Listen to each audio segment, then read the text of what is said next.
Buscarme los papeles y todo eso, estaría bueno, chicos, ya que hay una emergencia. 7:55 de la mañana. Y hay una historia que vamos a contar ahora que teníamos pendientes de hace bastante y que nunca entraba, y que Paz Rodríguez Niel me decía: te voy a contar cómo funciona la justicia de verdad. Y de repente aparecía un tema que liberan a los tipos que intentaron, que estaban, no sé, promocionando el odio contra Cristina los días previos, lo de Revolución Federal. Bueno, tenemos que hablar de eso. O de repente aparecía una causa respecto de Macri, o un fiscal decía Macri, y teníamos que hablar de eso. Y nos quedamos siempre con la idea de, bueno, Paz quería contar cómo funciona la justicia, o cómo no funciona. Paz, buen día, ¿cómo te va? Buen día, Ernesto, ¿cómo estás? Bien. Sí, mira, el caso que te voy a contar te muestra cómo te puede maltratar la justicia si vos sos víctima de un delito, no tenés plata, no tenés recursos. Esto sale a la luz y la propia justicia reconoce que hicieron todo mal, pero no pasa nada. Es el caso de Adriana Bustos. El 28 de septiembre de 2001, ¿no? Gobernadora de la Rúa, hace 21 años. Ella estaba en su casa, en Alderete, Tucumán, con su mamá, su papá y su hermano.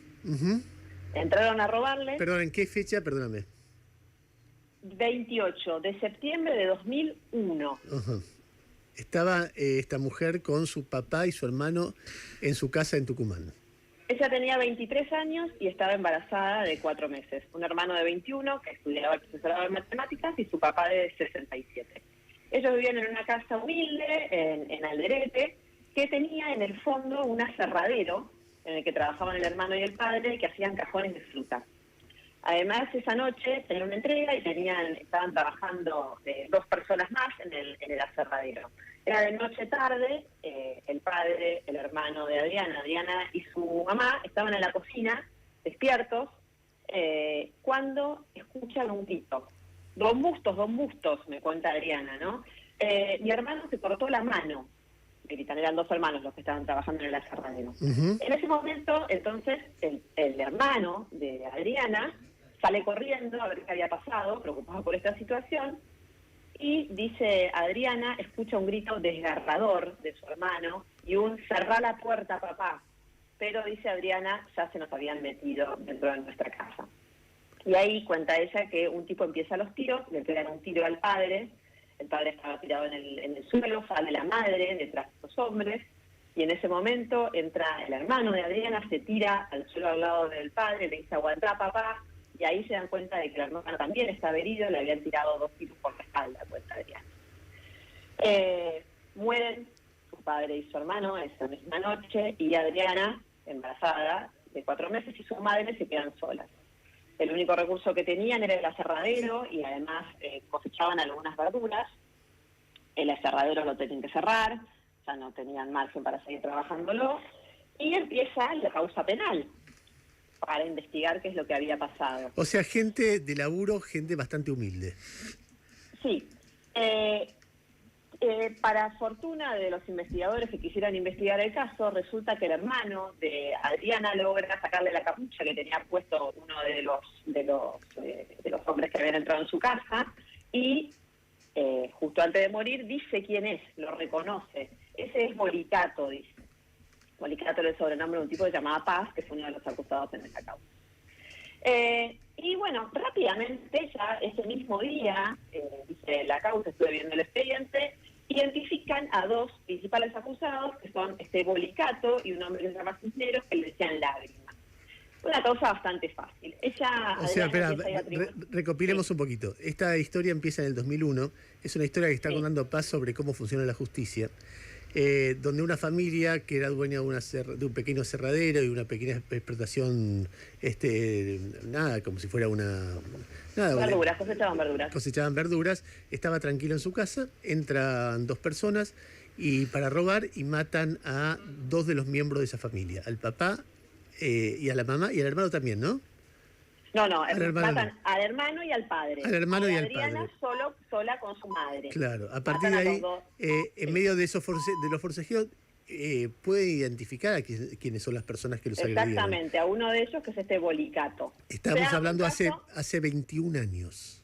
Sí, un caso sencillo. Bueno, ¿qué pasa entonces? Adriana, embarazada, empieza a viajar para ver la causa penal sus experiencias son muy malas, le dicen que tenía que llevar un abogado, ella no tenía plata, lo que ella dice es, yo tenía un problema, como los acusados también eran tipos que no tenían muchos recursos, ningún abogado me quería agarrar el caso, porque ¿cuál es la expectativa del abogado? O me paga la víctima o le saco plata a que resulte condenado. Claro. Y en ese caso no tenía ninguna de las dos chances. Entonces no tenía abogado. Ella cuenta que ella no sabía, nunca supo que tenía derecho a ver el expediente, entonces nunca lo vio. Le decían que no estaba, entonces hacía todo el viaje para ir a verlo, volvía a su casa con la respuesta del expediente no está. Le decían, no es solo el caso tuyo, querida, mira, del suelo al techo tenemos de causa. Estamos hablando de un doble homicidio, ¿no? Digo, no es un caso menor. Bueno, tenés que esperar. Empieza para ellas una situación muy desagradable. La llamaban a la casa a las 3 de la mañana, dice, le ponían Salma de mi esperanza, cambió el teléfono varias veces. A las 8 de la noche, cuenta, se encerraban con su mamá todas las noches. Muertas de miedo, claro. Muertas de miedo. Nos asfixiábamos del calor, imagínate un Tucumán profundo.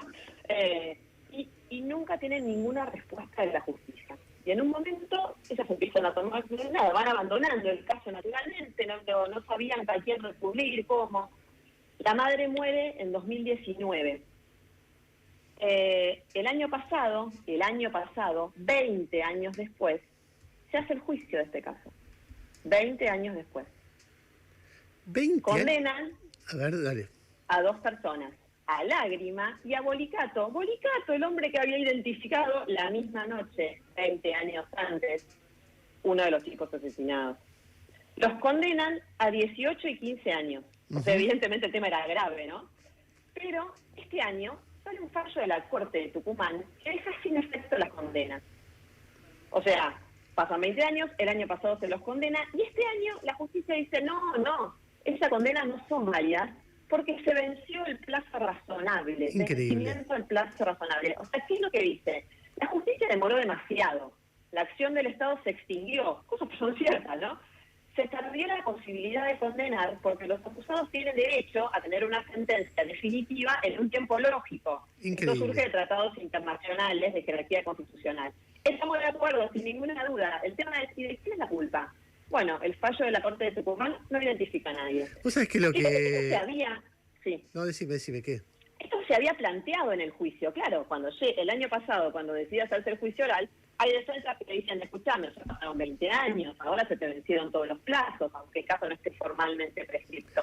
Y en aquel momento, el tribunal oral dice, es un caso, ¿cómo lo dice? Dice, la frase es genial, dice, sin ninguna duda complejo, o a todas luces complejo este caso. La Corte de Tucumán le dice, a ver, no es nada complejo, es un caso absolutamente sencillo. Mirá lo que dice, a ver, nos estamos ante una causa compleja, son 2 hechos, esto es lo que decía el tribunal para decir que había que seguir adelante, sí. No, lo único que te quería preguntar, vos estuviste en contacto con esta chica Adriana, ¿no se llama? Sí. ¿Y qué te dice todo esto? A ver, matan al papá, matan al hermano, la dejan sola, la familia quiebra, la justicia no le da bolilla, está probado quiénes son los asesinos, es gente peligrosa, ellas quedan a merced de esas personas, las amenazan. 20 años después recién hacen un fallo y cuando va a la corte el fallo los tipos dicen no corresponde el fallo, la condena porque llegamos tarde. ¿Qué es lo que te dice ella de todo esto? ¿Cómo está? Ella tiene una mezcla de bronca y de sazón tremenda, ¿no? Porque además ella tuvo que enfrentar ese juicio. La madre había muerto el año anterior, en 2019, en 2020. Ella enfrenta un juicio en 2021, donde ella vuelve a vivir un montón de cosas. Se encuentra con los acusados otra vez. A ella la acusan en un momento de falso testimonio en ese juicio, porque dicen que había contado una versión diferente. Los policías que estaban ahí no se acordaban de nada. Yo vuelvo a revivir toda esa historia, pero bueno, por lo menos termina con condena. Y este año me entero de que se había caído el juicio, no porque alguien la llamara por teléfono para avisarle. Y ella claramente había declarado en el juicio, todo el mundo sabía que era la hermana y la hija de la víctima, de las víctimas. ¿Sabes cómo se entera? Porque un compañero de trabajo le dice, che, lo vi al Bolicato por la calle acá otra vez. Así se entera ella de que la sentencia se había caído, ¿no? Ahora decime... Fíjate, lo notable es que esto, ¿no? Pasa en un caso que lo que vemos es de Siria, ¿no? Hay poderosos, no hay policías, hay gente sin plata a los que el sistema los ignora, aunque sea un doble homicidio. Esto pasó, plazo razonable pasó con Menem. claro por qué, ¿no? A Menem, desde tener 23 Claro. años en un juicio, la casación le dice, en la causa de la condena de armas a Ecuador y Croacia, dice, nada, pasó demasiado tiempo y se cayó todo. Con la misma lógica, que acá es un tema central, ¿no? Pero ¿de quién es la culpa? Porque de alguien, ¿qué pasó? ¿Cómo es posible que haya pasado todo esto y que la justicia diga, bueno, genial, estuvo todo mal, pero no hay ningún responsable? Hablaba con un miembro de la Cámara de Casación que me decía, bueno, el corporativismo hace que también se encuran y que después no haya una investigación de qué falló. Claro, Está claro claro, que debe ser el plazo razonable, no estamos diciendo que no. El asunto es porque, ¿qué pasó durante 20 años? Está. Mira, decía un abogado tucumano, tuiteaba con este caso y decía que faltaban 4 años para que Leo Messi debutara en el momento en el que sucedieron los hechos. Fíjate el tiempo del que estamos hablando. No, se llama Agustín Eugenio Acuña. Paz, buenísima la historia, buenísima y tristísima. Te agradezco mucho y seguimos conversando, dale. Gracias. 8 o 6 minutos de la mañana, la historia tremenda de cómo, nada, que vos decís, esto está fuera del eje de las noticias, no es lo que está en la agenda informativa. Pero una persona que está en su casa, matan al papá, matan al hermano en 2001, reconocen al que los mató, la justicia tarda 20 años en condenarlos con todas las pruebas y, claro, una persona pobre que iba y la ninguneaban, tenemos mucho trabajo, qué sé yo, en ese aparato que se llama la justicia, y una vez que la condenan van a la corte dice, es tarde, ya no vale esa condena, y ella se entera por otra persona, ya había muerto la mamá, por otra persona, que el asesino estaba dando vuelta por la calle. Y no tiene nada que hacer salvo ponerse a llorar, porque ya murió la papá, murió el hermano, murió la mamá. El asesino da vuelta por la calle porque la justicia no le dio bola al tema. 20 años tardaron. Y nadie investiga por qué pasó lo que pasó. 8 o 7 minutos de la mañana. Esto es la Argentina. Seguimos juntos.